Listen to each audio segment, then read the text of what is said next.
Late Night Cocktails. I'm your girl, L.A. Wade. It's one of the most well-known effects of cannabis, the powerful surge in appetite many users feel after smoking or ingesting the drug, colloquially known as the munchies. For medicinal users who have trouble eating due to chemotherapy, this can be one of the drug's biggest benefits for recreational users. The benefit can also rather be enjoyable, but maybe unkind to the waistline. But for years, scientists have struggled to understand how weed's active ingredient THC stimulates appetite. Hunger is not only the stimulant effect of ingesting weed. If you're looking for a full body high that will last for hours, edibles are your best bet. Although timing is important, as they can take up to 2 hours to kick in. And while you can't die from it, eating too much weed can be uncomfortable. Now, before I get into the whole, actually, I'll give you one more point.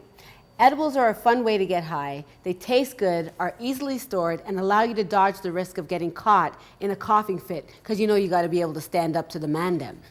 Plus, they take smoke and smell out of the equation, which can be a perk if you have kids sleeping around the corner. Vape pens are also a good way to get an odorless high. But they do come with their own sets of drawbacks. It's harder to measure the amount of THC you're consuming with edibles. They also take a while to kick in. And taking a small dose and seeing how your body responds to it is probably the best thing, says Dylan. So let's pause here. I would love to introduce you to the one and only half of the Heightened Chef. Sean, what's going on? Hey, what's up? What's up? Thank you so much for having me on the show, LA. Of course. I am super glad to be here, and I'm really excited to be talking about one of my favorite things, which is cannabis. So well, you're really good at it, and there's no one else I could have this conversation with. Now, tell me a little bit about who Sean is and what the Heightened Chef is. No problem. Well, once again, I'm Sean from the Heightened Chef, and what we do is we do a series of monthly cannabis-infused dinner parties. Gourmet food, 3-course, 4-course meals, and we really want to elevate the idea of edibles. It's not just cookies and gummies and brownies anymore. No. We're doing all different types of cuisines. So you're saying like a 3 to 4 course meal of an infused dinner. So like, what if you get super, super high in the first meal? Well, each course is weighted and dosed very specifically so that you should be able to get through the entire meal and still have a very pleasant experience. But we also do understand that everyone's tolerance is very different. So we know that people need to be able to moderate. So we put our infusions on the side as sauces, garnishes, gravies, drizzles, so that you can then kind of moderate your own self. Because it's very important for you to find your own place on the cannabis spectrum. Yes, So, we'll talk more about that later, definitely, because people definitely. can go a little bit overboard and think they're gonna die. Yeah, it doesn't have to get there. It doesn't have to get with, there. With the Heightened Chef, you always get the right flight to the right height. That is what we're talking Ooh, about. Bars, I like it. Okay, so this episode is called Got Munchies. Oral sex edibles are flavored lubricants and gels that can make your experience delicious. Fellatio and cunnilingus, also known as blowjobs and pussy eating. The mouth and the tongue are incredible sexual tools that can be used to stimulate your partner. Lastly, I want to know, does smoking weed make you more likely to get you to swallow? Donna, what do you think? We're throwing to my good girl over here, Dr. D. Savage. What's going on, homegirl? Hey, girlfriend. Thanks again for having me. Listen, with weed, as much as we talk about it, and I've never really tried it, and I'm looking to try it now, but to say all of that to say is, weed is something that makes your body relaxes. And even if you're given, let's say, fellatio or cunnilingus, you have to relax. Especially, I know a lot of women always talking about, oh, I can't do deep throat, I can't do this. So this would be an awesome opportunity to let your throat relax and go as far as possible. If not, there's other ways of doing it, but I think it's an amazing way if you really want to go all the way down on your man, is probably smoking weed and going down, because it definitely does relax your body. Oh, this is a whole new element here. Yeah. I see Sean is endorsing your message, I Donna. am endorsing your message. Yeah, I see him nodding like, yeah. So, These are real okay, facts. because I know we're going to talk about cotton mouth and cotton vagina very soon, so that could be a deterrent. But it's generally safe to swallow semen, right, Donna? It is very safe to swallow semen. The only part that's not safe is if, we have to make sure that our partner doesn't have STD and STI and all of that. Then that's when it's not safe.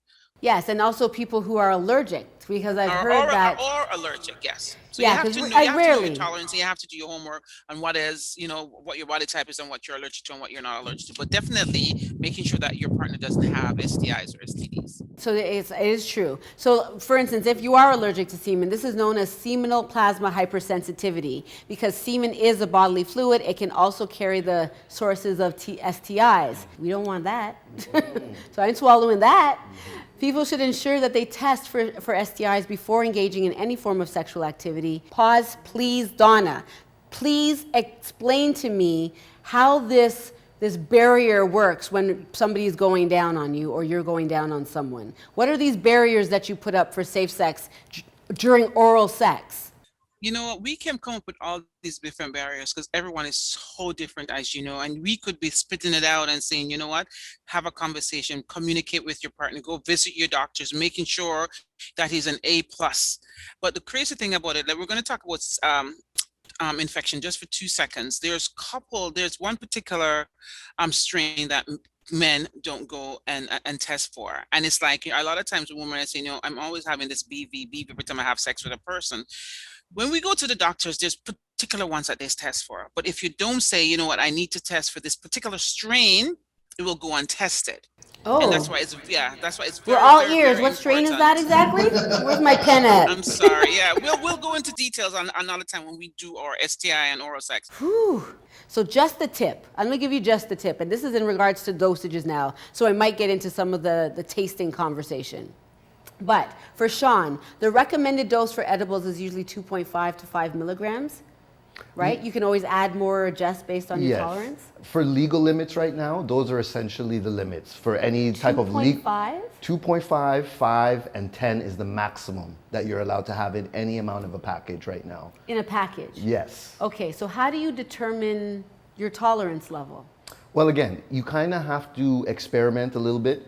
Often best with micro doses like 2.5, Seems so 5. small. It is very small, but it's for that purpose, so that it allows you to kind of figure out where you are on the spectrum. And then once you've now figured out either this is not enough for me or this is too much, then you can start to increase your dosage more and more. Interesting. But the microdosing is the best method. But then they only sell a little bit in the packages. Sometimes, yeah. Sometimes it's just like 2 gummies in a package. Man, but that's it. This is why I'd rather crush weed and smoke it, because you get more for your money, you understand? But you also can look older, right? I think things will inevitably change, though. As people start to become more familiar and this becomes more normalized, we'll see dosages start to go up for more experienced type users. So, and at the end of the day, have the time of your life experimenting with cannabis to find your customized arousal medicine. What does now? This is where I need to go. Transitioning back to semen. I need to get back into semen, right? Because I want to semen in my life. What does semen and female ejaculate comprise of, and is it safe to consume your partner's ejaculate? We already know that it is. So Donna, talk to that one for me. Do you know what it's comprised of? Is it just water? Is it like a lot of people, when women squirt, they think they're squirting out pee? You know why people think it's pee? Because so it goes in through. So when you're squirting, it goes through your urethra. It's the same line as your pee, as where your pee comes from. So definitely, there's going to be maybe a trace of pee because it goes through the whole urethra line. But it's definitely not pee. So when you do the testing, based on testing, it's definitely not pee. Okay, well, drink up, fellas. You know what? I think this is a good time to enter in some new guests and break open Pandora's box. That's what I think.